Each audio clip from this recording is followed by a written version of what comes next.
मसूल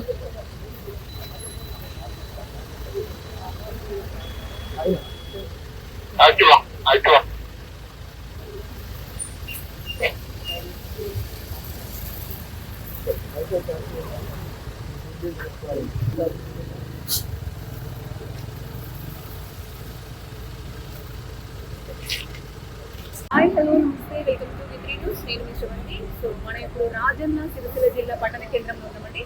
so Rajanna Sircilla జిల్లా పట్టణ కేంద్రంలో డ్రైవ్ అండ్ డ్రైవ్ అయితే ఇక్కడ నిర్వహిస్తున్నారు మన ట్రాఫిక్ ఎస్ఐ అల్లం రమేష్ గారు. సో ఆ సందర్భంగా మనం అయితే ఇక్కడికి రావడం అయితే జరిగింది. చాలా మంది కూడా డ్రింక్ చేసి డ్రైవ్ చేస్తుంటారు, అది చాలా ప్రమాదకరం అండి. అలాగే కొన్ని బండి కాగితాలు కూడా కొంతమందికి ఉంటాయి, కొంతమందికి ఉంటాయి. సో ఇక్కడైతే చెకింగ్ చేస్తున్నారు. సో ఒక్కసారి మన సార్తో కూడా మాట్లాడదాము. ఇక్కడ కూడా మన చెకింగ్ జరుగుతుంది అది కూడా. సో ఇప్పుడు మనతో మాట్లాడడానికి ట్రాఫిక్ ఎస్ఐ అల్లం రమేష్ గారు ఉన్నారు. ఒకసారి సార్తో కూడా మాట్లాడదాము. చాలా మంది కూడా డ్రింక్ చేసి డ్రైవ్ చేస్తుంటారు, అలాగే బండి కాగితాలు కూడా ఉండవు. సో వాళ్ళ మీద ఎలాంటి చర్యలు తీసుకుంటారని చెప్పేసి ఒకసారి సార్తో కూడా మాట్లాడదాము. కొంతమంది కూడా డ్రింక్ రెడీ చేస్తారు, ముఖ్యంగా ఈవినింగ్ టైంలో అయితే డ్రింక్ చేసి డ్రైవ్ చేస్తుంటారు కాబట్టి వాళ్ళ మీద ఎలాంటి చర్యలు తీసుకుంటారని ఒకసారి సార్ మాటలు అడిగి తెలుసుకుంటారు.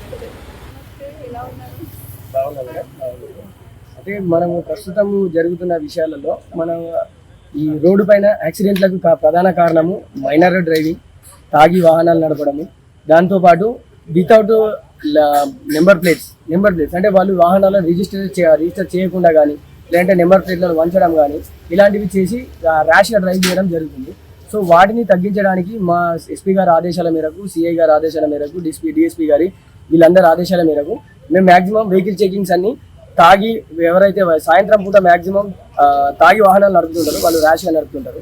తాగినప్పుడు మన మైండ్ అనేది కాన్షియస్ అంటే మన కాన్షియస్లో ఉండదు, అన్కాన్షియస్లో ఉంటాం. కాబట్టి వాటిని తగ్గించడానికి మేము ప్రతి దగ్గర సిటీ మొత్తంలో వెహికల్ చెకింగ్ అనేది చేస్తూ ఉంటాము.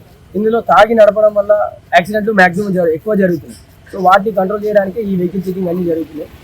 అందులో మైనర్ చిన్నపిల్లలకు వెహికల్ పైన ఒక కంట్రోలింగ్ పవర్ ఉండదు వాళ్ళకి.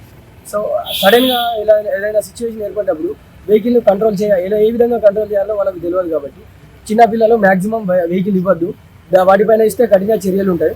ఎందుకంటే వెహికల్ నడిపిన వారిపైన, వెహికల్ ఓనర్ల పైన, వాళ్ళపైన కూడా చర్యలు జరుగుతాయి, అవి చాలా సీరియస్గా ఉంటాయి. సో మైనర్ పిల్లలకి వెహికల్ ఇవ్వకుండా మంచి అందరూ సేఫ్గా ఉండాలి.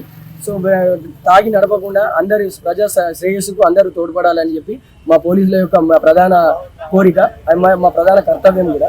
సో దీంతోపాటు ప్రతి ఒక్కరూ మా లైసెన్స్, వెహికల్ ఆర్సీ కానీ ఇన్సూరెన్స్ కానీ ప్రతి ఒక్క పేపర్లు మెయింటైన్ చేయాలి.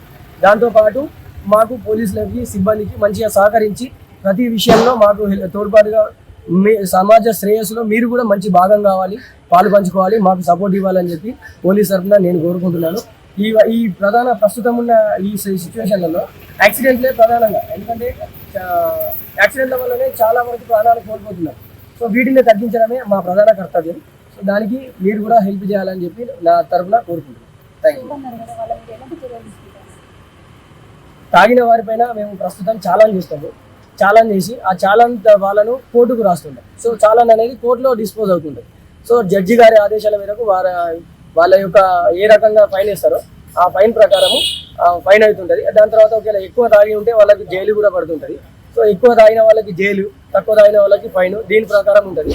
ఆ ఫైన్ తాగిన వాళ్ళకి వెహికల్ మేము డీటెయిన్ చేసుకుంటాం. వెహికల్ తాగిన వ్యక్తులకు బండి ఇవ్వద్దు కాబట్టి వాళ్ళు అప్పటి మనం మా దగ్గర వెహికల్ పెట్టుకుంటాము. సో వాళ్ళు కోర్టులో చాలాన్ కట్టుకున్నాక వచ్చి మాకు చాలాన్ కట్టుకున్నా చూపిస్తే మేము వెహికల్ అప్పుడు రిలీజ్ చేస్తాం. అప్పటి వరకు వెహికల్ మా హ్యాండ్ ఓవర్లోనే ఉంటుంది.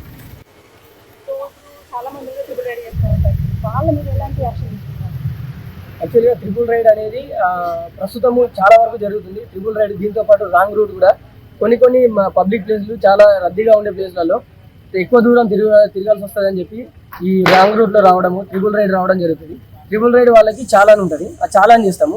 కాకపోతే ప్రస్తుతం వాళ్ళని కంట్రోల్ చేయడానికి ఒక్కొక్కసారి మేము కొన్ని సిచ్యువేషన్స్లో వాళ్ళు ర్యాష్గా నడిపితే మాత్రము వాళ్ళ వెహికల్ కొంచెం సేపు డీటైన్ చేసుకోవడమా, లేదంటే వాళ్ళ పెద్దవాళ్ళని పిలిపించి కౌన్సిలింగ్ ఇవ్వడమా, ఇలాంటివి జరుగుతుంటాయి. వాళ్ళ కౌన్సిలింగ్ ఇచ్చిన తర్వాత వాళ్ళని మళ్ళీ యాక్టివ్గా వెహికల్ ఇచ్చి పంపించేస్తాం.